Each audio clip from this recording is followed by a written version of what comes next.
Dear students, welcome to Help TV।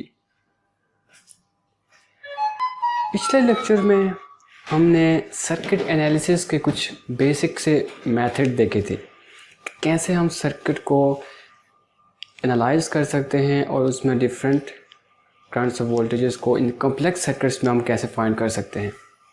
Okay, now we are familiar with the basic concepts and basic circuit reduction techniques that produce the simple circuits that contains simple source and load resistance.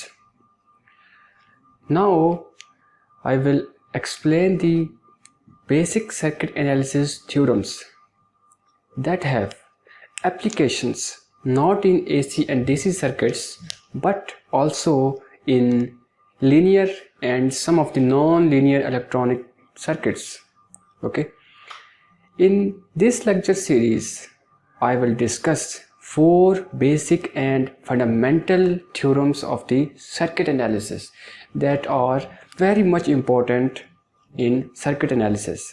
Okay, first in this lecture I will discuss first theorem of the circuit analysis. Okay, that is superposition theorem. सबसे पहले एक concept clear कर देते हैं।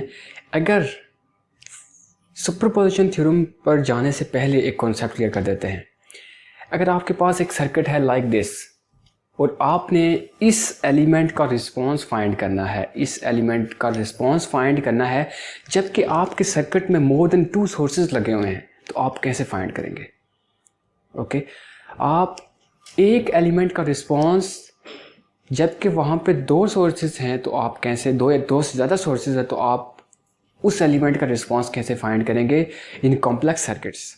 Okay, तो superposition theorem इस काम को आसान कर देता है। इस काम का सॉल्यूशन सुपरपोजिशन थ्योरम है।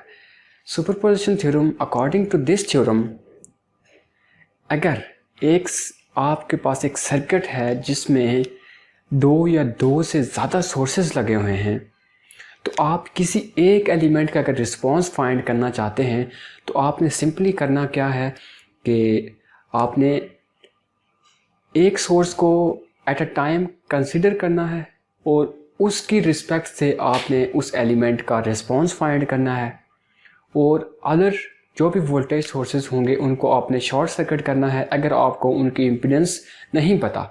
अगर आपको वोल्टेज सोर्सेज की इम्पीडेंस पता है तो आपने उनकी इम्पीडेंस लिख देनी है। ओके, अगर आपके सर्किट के अंदर करंट सोर्सेज मौजूद हैं तो आपने करंट सोर्सेज को ओपन सर्किट कर देना है। ओके, हमने क्या सीखा कि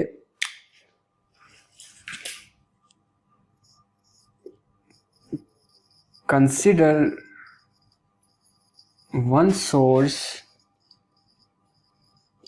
at a time। पहला step, consider one source at a time। okay,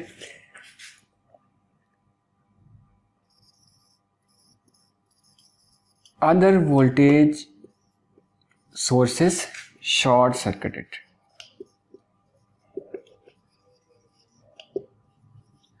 and current sources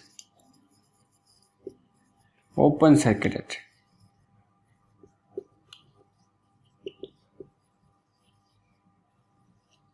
okay, सबसे पहले आपने कंसिडर करना है एक सोर्स को एक टाइम पे, और जो अदर सोर्सेज होंगे उनमें से वोल्टेज सोर्स को आपने शॉर्ट कर देना है, जबकि करंट सोर्स को आपने ओपन सर्किट कर देना है, और एक सोर्स की वजह से किसी भी एलिमेंट का रिस्पांस फाइंड करना है।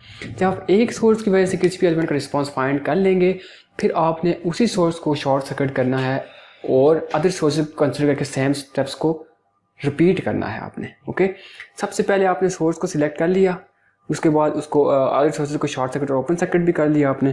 ठीक है, उसके बाद आपने क्या करना है,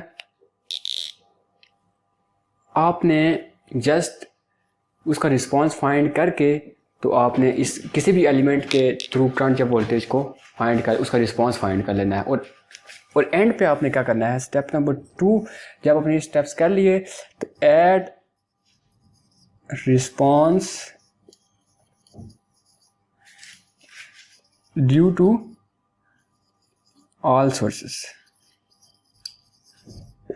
फॉर एग्जांपल आपके पास एक सोर्स है V1, उसकी वजह से आपने I1 फाइंड किया, ओके। अनदर आपका एक और सोर्स है V2, उसकी वजह से आपने फाइंड किया I2। और एंड पे जब आपके सोर्सेस, आपने तमाम सोर्सेस को सिलेक्ट कर लिया, तो उसके बाद आपने क्या किया, I total will be equal to I1 plus I2। ये क्या आ गया आपके पास, टोटल रिस्पॉन्स आपके पास आ गया I1 प्लस I2 करके, ओके।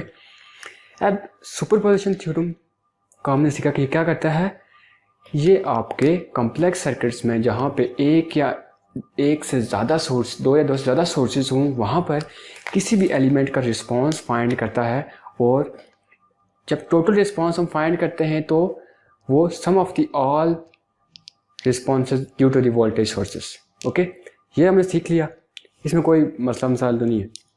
चलिए हम एक एग्जांपल से इसको और अच्छे तरीके से समझते हैं, ओके। ये है एग्जांपल। अब देखें, यहाँ पे हमने इस पॉइंट पर हमने फाइंड करना है करंट, और हम ये करंट कैसे फाइंड करेंगे ये हम सीखेंगे इस सर्किट से, ओके। अब सबसे पहले मैंने आपको कहा कि मैं इसी सर्किट को मैं इसमें कुछ करूँगा और इसको मैं चेंज कर लूँगा यहाँ से, ठीक है। पहले स्टेप में मैंने आपको कहा था कि वन सोर्स को एट अ टाइम आपने सिलेक्ट कंसिडर करना है और अदर सोर्स क्या हो जाएंगे, शॉर्ट सर्किट। तो मैंने इसको क्या कर दिया, शॉर्ट सर्किट। ये क्या हो गया, शॉर्ट सर्किट हो गया, ठीक है। अब हमने क्या करना है, इस सोर्स की वजह से इस एलिमेंट का रिस्पॉन्स फाइंड करना है, करंट फाइंड करना है, और फिर हमने इसको शॉर्ट सर्किट करके इस सोर्स की वजह से हमने इसका रिस्पॉन्स फाइंड करना है। तो पहला स्टेप कर लेते हैं हम। अब देखें, आपने सबसे पहले क्या करना है, सबसे पहले तो देखें कि ये और ये क्या हो गया, पैरेलल हो गए, पैरेलल हो गए। सबसे पहले आप फाइंड करें 3 ohm resistor is parallel with 2 ohm resistor, 3 multiply by 2 divided by 3 plus 2 equal to 6 divided by 5, ये आता है 1.2 ओम्स आ गया आपके पास, ओके। 1.2 ओम, ये आ गया 1.2 ओम, ओके। 1.2 ओम आ गया। अब इस रेजिस्टेंस को मैं यहाँ पे, ओके,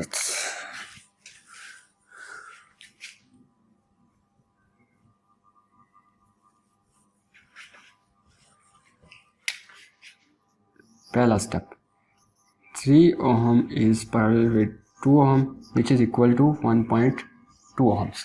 और इस सर्किट को मैं ऐसे बना देता हूँ, प्लस माइनस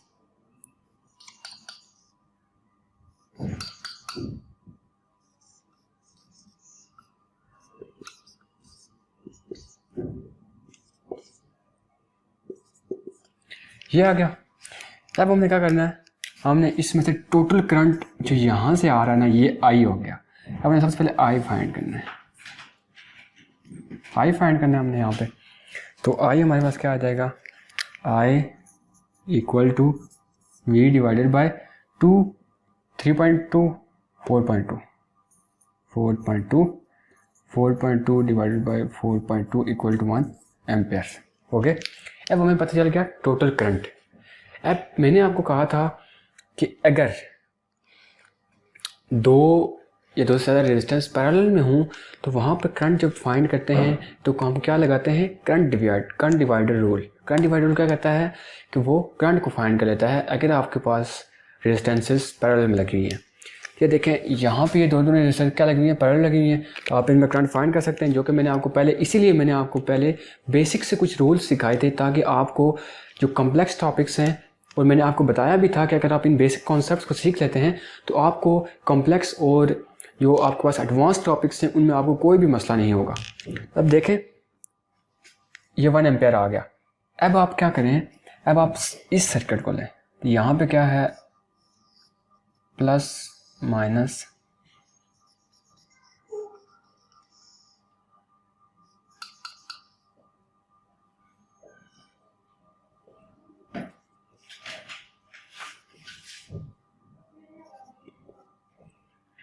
ओके, अब हमको पता है आई हमको पता चल गया। तो अब हमें क्या करना है, सिंपली हमें लगाना है I P Q equal to, मैंने आपको कहा था जब KCL मैंने आपको समझाया था, तो मैंने आपको कहा था कि जिस एलिमेंट के थ्रू हम करंट को फाइंड कर रहे होते हैं वो एलिमेंट नहीं आता बल्कि ये आता है। मैंने आपको पूरा ड्राइव करके ये फार्मूला निकाला था। ये क्या आ जाएगा 2 divided by 3 plus 2 multiply by 1 amperes. ये क्या आ जाएगा 2 डिवाइडेड बाय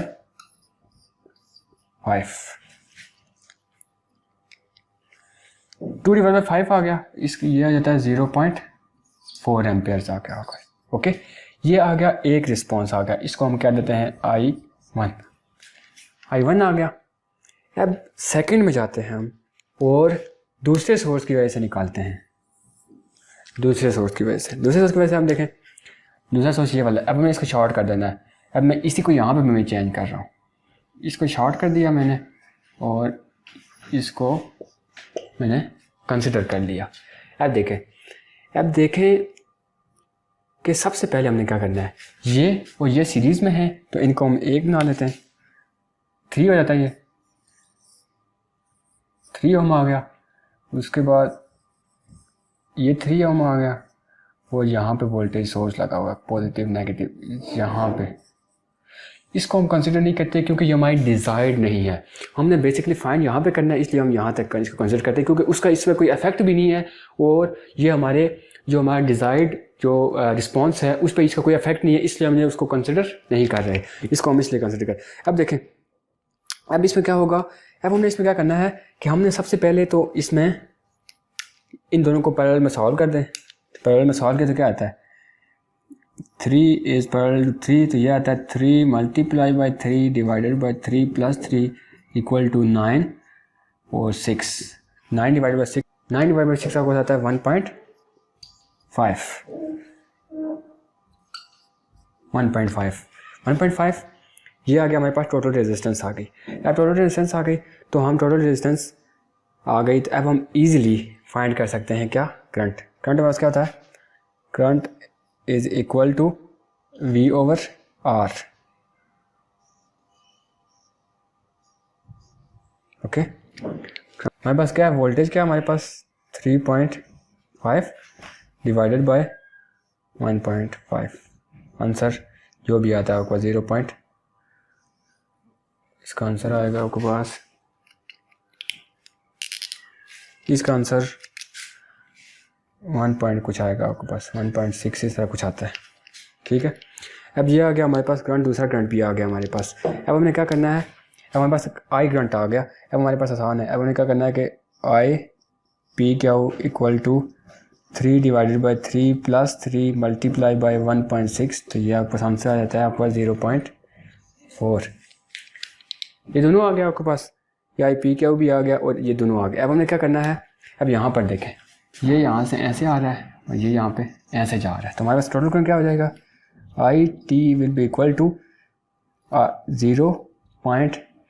पहले क्या निकाला था हमने, ये 0.46 इस तरह कुछ आएगा, 0.46 माइनस 0.4 तो ये 0.06 एम्पेयर्स आ गया हमारे पास total current. Okay, total current इस तरह से हम फाइंड कर सकते हैं। ठीक है, अब ये देखें कि यहाँ पे चूँकि करंट दोनों करंट जो आ रहे थे इस एलिमेंट पे वो उनकी डायरेक्शन चेंज थी, तो इसलिए हमने माइनस किया उनको। अगर तो उनकी डायरेक्शन सेम हो तो हम उनको प्लस करेंगे, जबकि सुपरपोजिशन थ्योरम हमें ये कहता है कि sum of all the responses equal to 0। Okay, sum of all the responses को हम क्या करेंगे आखिर में, टोटल रिस्पॉन्स फाइंड करने के लिए सम ऑफ ऑल द रिस्पॉन्सेज हो जाएगा। ओके, ये था हमारा बेसिक सर्किट एनालिसिस के जो थ्योरम्स हैं उसका पहला थ्योरम, वो है superposition theorem. In next lecture I will discuss the Thevenin theorem, Norton theorem and maximum power transfer theorem. Okay, that are very basic and very fundamental theorems of the circuit analysis. Okay, तो इस lecture से related अगर आपको कोई question है तो आप हमें कमेंट कर सकते हैं, आप ईमेल कर सकते हैं। मिलते हैं नेक्स्ट वीडियो में। Till then stay blessed, stay inspired. Thank you.